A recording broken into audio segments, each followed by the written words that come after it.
But now on to other stories and Sudan, where paramilitaries have declared the formation of a rival government to the country's armed forces following 2 years of civil war.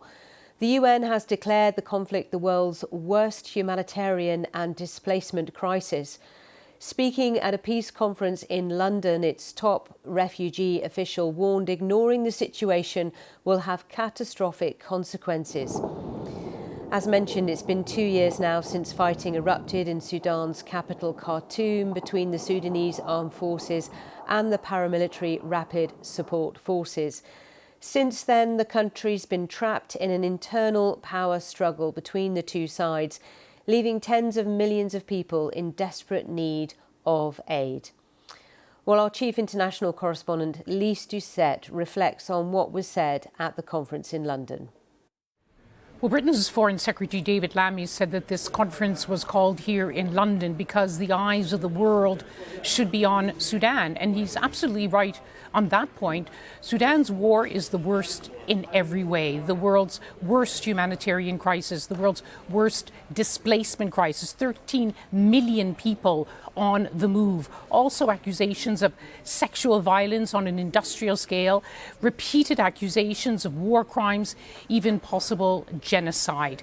There was a call from the conference for a ceasefire and also for Sudan not to be partitioned.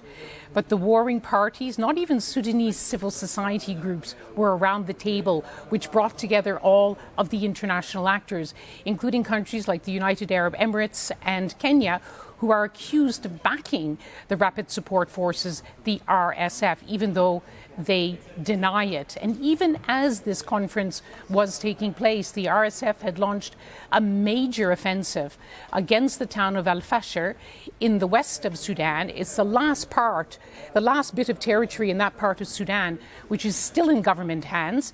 And the Sudanese army is accusing the RSF of trying to take that last bit so that they can declare a parallel government.